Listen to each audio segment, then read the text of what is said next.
And welcome. आप देख रहे हैं बॉलीवुड रिपोर्टर और मैं हूं आपके साथ सोनाली। हाजिर हूं बॉलीवुड की अप टू डेट खबरों के साथ फिर एक बार। तो चलिए करते हैं आज के शो की शुरुआत और आपको दिखाते हैं बॉलीवुड रिपोर्टर की टॉप न्यूज।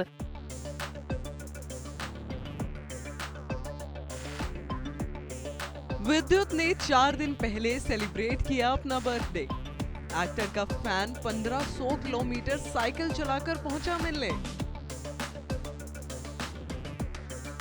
बॉलीवुड में अपनी एक्टिंग से ज्यादा स्टंट्स के लिए मशहूर विद्युत जामवाल 10 दिसंबर को अपना बर्थडे सेलिब्रेट करते हैं, लेकिन इस बार एक्टर ने अपना जन्मदिन 4 दिन पहले ही मना लिया।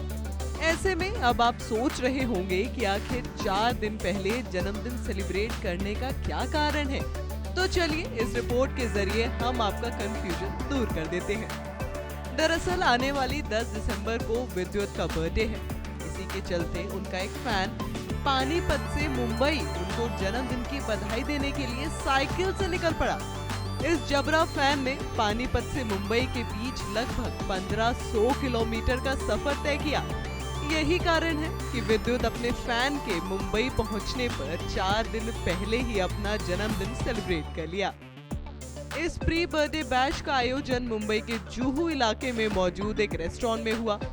इस दौरान एक्टर के कई और भी फैंस मौजूद रहे।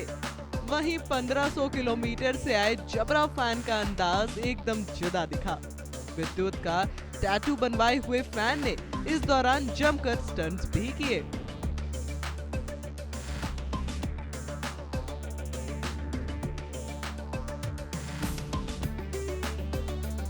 फैंस के साथ विद्युत जामवाल अपना प्री बर्थडे मनाकर काफी खुश नजर आए। इस दौरान उन्होंने अपने प्रशंसकों को फिट रहने के लिए भी प्रेरित किया। आपको बता दें कि आने वाली 10 दिसंबर को विद्युत जामवाल अपना 42वां जन्मदिन सेलिब्रेट करेंगे।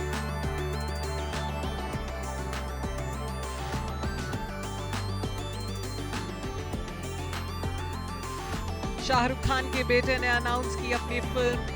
खुद की लिखी स्क्रिप्ट में क्या आर्यन करेंगे एक्टिंग? बॉलीवुड में किंग के नाम से मशहूर शाहरुख खान के नाम का डंका पूरी दुनिया में बज रहा है। ऐसे में अब शाहरुख के बेटे आर्यन खान भी बी टाउन में अपना जलवा बिखेरने को तैयार हैं। हाल ही में आर्यन खान ने अपने पहले प्रोजेक्ट की अनाउंसमेंट कर दी है। आर्यन ने खुद सोशल मीडिया पर एक पोस्ट शेयर करते हुए बताया है कि वो बतौर डायरेक्टर जल्द ही अपने करियर की शुरुआत करेंगे। इस पोस्ट के जरिए आर्यन ने बताया कि राइटिंग का काम लगभग पूरा हो चुका है और वो जल्द ही रेड चिलीज प्रोडक्शन के बैनर तले फिल्म की शूटिंग शुरू करने वाले हैं।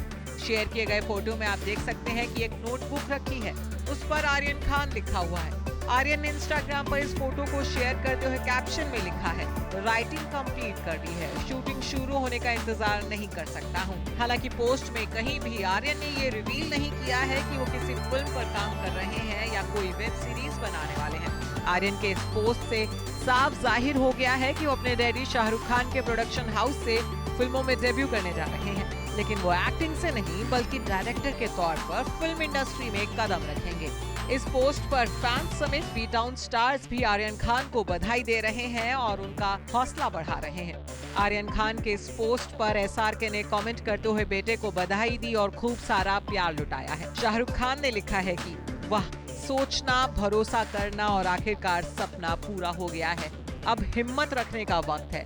पहले प्रोजेक्ट के लिए आपको शुभकामनाएं, क्योंकि ये हमेशा खास होता है। वहीं गौरी खान ने भी बेटे के पोस्ट पर कमेंट करते हुए लिखा है, अब और इंतजार नहीं कर सकती। ये आर्यन खान के करियर का पहला प्रोजेक्ट है। ऐसे में शाहरुख खान के फैंस उनके बेटे के नए प्रोजेक्ट के लिए काफी एक्साइटेड नजर आ रहे हैं। Bureau report, E24। Hey guys, welcome to E24। मैं हूं नवीन सिंह भारद्वाज। और जो न्यू ईयर है और न्यू ईयर आने वाला है और 2022 है, उसका अंत भी हो रहा है और इसी 2022 में बहुत सारी फिल्में आई हैं और उसमें भेड़िया भी आया है। और साल के अंत में भेड़िया के साथ साथ हमने उनमें बहुत सारी चीजें भी देखने को मिली, बहुत सारे मैसेजेस भी थे और उसमें ही एक बहुत ही अहम किरदार भी प्ले किया था अभिषेक बैनर्जी ने। अगर आपने नहीं देखा है तो आप जरूर देखें, क्योंकि बहुत ही पसंद आने वाली है आपको वो फिल्म। और इस वक्त हमारे साथ खुद अभिषेक हैं। आपका बहुत बहुत स्वागत है E24 पे। Thank you so much, thank you सो एक मच। बार फिर से मैं कहूँ कि एक बार फिर से स्वागत है, because we met during Munnesh. जी जी, नहीं नहीं, थैंक यू एंड मतलब हाँ, भेड़िया बहुत ही इम्पोर्टेंट फिल्म भी है, मुझे लगता है कि हमारी सोसाइटी के लिए। तो अगर आपने नहीं देखी है हॉल्स में और ओटीटी के लिए वेट कर रहे हैं तो प्लीज मत करिए, जाके हॉल्स में देखिए, क्योंकि हमारे पास टाइम ना बहुत कम है। थोड़ा सा पीछे चलते हैं, किस तरह का गया आपका 2022, बिकॉज अब हम साल के अंतिम पड़ाव पे हैं और बहुत बहुत बार हमने आपको बहुत जगहों पे देख लिया है। जी, मतलब आई थिंक 2021 से लेकर 2022 दिसंबर, मतलब अभी तक मैं सिर्फ शूट्स पे रहा हूँ। मतलब अपने बेडरूम में कम सोया हूँ और होटल्स में ज़्यादा सोया हूँ। लेकिन कोई कंप्लेन नहीं है, कोई शिकायत नहीं है इस लाइफ से। आई थिंक यही ज़िंदगी के पीछे मैं भाग के आया था बॉम्बे, और आज मुझे जब एक्टिंग करने को मिलता है और इतने मतलब अच्छे अच्छे फिल्मों में या वेब शोज में अपॉर्चुनिटी मिलता है एज एन एक्टर काम करने का, तो I think I just feel my self that I am very lucky and I just have gratitude, सिर्फ ग्रैटिट्यूड है इसके लिए। इनफैक्ट हमें ये भी पता चला कि बहुत सारे लाइनअप हैं आपके प्रोजेक्ट्स भी, पर हम अभी आपके थोड़े पुराने आपके प्रोजेक्ट से रिलेटेड बातचीत करना चाहेंगे। कौन सा ऐसा प्रोजेक्ट था जिसकी वजह से आप अभी, जिसके लिए आप थैंकफुल हो कि हाँ आपको वो रिकॉग्नाइजेशन मिला एंड अब लोग आपको जानते हैं? मुझे लगता है कि कोई एक प्रोजेक्ट से कभी वो नहीं होता, आपको बहुत सारे प्रोजेक्ट्स को मिलाकर आपको रिकग्निशन मिलनी शुरू होती है। हम लोग बहुत बड़ा पॉपुलेशन हमारे इंडिया का, तो इतने लोगों तक पहुंचने के लिए आई थिंक हमें हर तरीके का काम करते रहना पड़ेगा, ताकि कोई ना कोई तो आपका कुछ देख रहा हो, कोई फोन पे देख रहा। आजकल तो मीडियम भी बहुत सारे हो गए हैं, अब कोई टीवी में देख रहा है, कोई बड़े हॉल में देख रहा है, कोई फोन में देख रहा है, कोई लैपटॉप में देख रहा है, कोई टैबलेट में देख रहा है। अब इतने सारे मीडियम में आपको अपनी जगह ढूंढनी पड़ेगी कि लोग आपको देखें, और लोग इंस्टाग्राम भी देख रहे हैं, तो वहां से डिस्ट्रैक्शन करके आपको करके किसी कंटेंट में लाना होगा, तो आपको काम भी वैसा करना पड़ेगा। तो आई थिंक स्त्री, पाताल लोक और भेड़िया, ये तीन मेरे सबसे बड़े पिलर्स रहे हैं अभी तक के। मैं तो चाहता हूं कि भेड़िया चले, बिकॉज मैं शुरू से चाहता था कि भेड़िया वर्क करे, बिकॉज इस साल हमने देखा है अभिषेक, बहुत सारी बड़ी बड़ी फिल्में, बड़े बड़े बजट वाली फिल्में भी उतना अच्छा बॉक्स ऑफिस पे कमाल नहीं कर पाई थी, लेकिन वी रियली वांटेड कि दिस फिल्म वर्क करे and thank God it's working and thank God इसमें आप भी हैं। तो रही बात जब आप बहुत ही इंटेंस रोल आपने किया है हथौड़ा त्यागी का, जो किरदार आपने प्ले किया था, उसके बाद आप कॉमेडी भी कर रहे हैं। नॉर्मली हमने देखा है कि जो एक्टर्स कॉमेडी करते हैं उन्हें, जैसा कि आपने बताया कि उन्हें कॉमेडी प्रोजेक्ट्स ज़्यादा ऑफर किए जाते हैं, पर लेकिन जब बात कॉमेडी की भी आती है और इस तरह से इंटेंस कैरेक्टर की भी आती है, आप मतलब कौन सा ज़्यादा इंजॉय करते हैं? आई थिंक मुझे किसी भी कैरेक्टर का एंग्स्ट प्ले करना बड़ा अच्छा लगता है। सो अगर वो उसके अंदर कुछ चल रहा है और वो कुछ और बोल रहा है, ऐसे किरदार जिनके अंदर एक बहुत बड़ी आग चल रही है, क्योंकि मुझे लगता है कि मेरे अंदर वो आग है, मेरे अंदर बहुत, I really want to say a lot of things as an artist. तो अगर ऐसे कैरेक्टर मुझे इस तरह के किरदार मिलते हैं तो मैं ज्यादा एंजॉय उनको करता हूँ। कॉमेडी, वो आई थिंक या तो आपके अंदर सेंस ऑफ ह्यूमर है लाइफ में या नहीं। तो मैं जानता हूं कि मेरे दोस्तों ने हमेशा बोला है कि हाँ मैं थोड़ा फनी हूं, या मैं क्या बोलते हैं, जब मैं होता हूं तो पार्टी में मतलब जान आ जाती है, या तो मतलब मुझे लगता है कि वो मेरा नेचुरल इंस्टिंक्ट है। और तो कोई भी सीन या कोई किसी भी सिचुएशन में कॉमेडी ढूंढना वो मेरे लिए बड़ा इजी है in a way, but at the same time मुझे बड़ा डर लगता है, क्योंकि मैं कहीं कॉमेडी ना करने लग जाऊं, क्योंकि मैं हमेशा अपने आप को बोलता हूं कि मुझे किरदार प्ले करना है। कैरेक्टर कभी कॉमेडी नहीं होता, कैरेक्टर सीरियस होता है, चाहे वो कैसा भी दिखे। मतलब जेडी को नहीं लगता है कि जेडी बेवकूफ है, जेडी को लगता है कि दुनिया को लगता है कि जेडी बेवकूफ है। तो कोई भी इंसान अपने आप को कभी नॉन सीरियसली नहीं लेगा, and that is one thing I always follow with my comic characters, that I had take them very seriously, and whatever they are doing is seriously, but audience is finding it funny because obviously it doesn't match the situation or the tempo probably of the characters. So yeah, I mean, intense roles to explore, comedy to enjoy.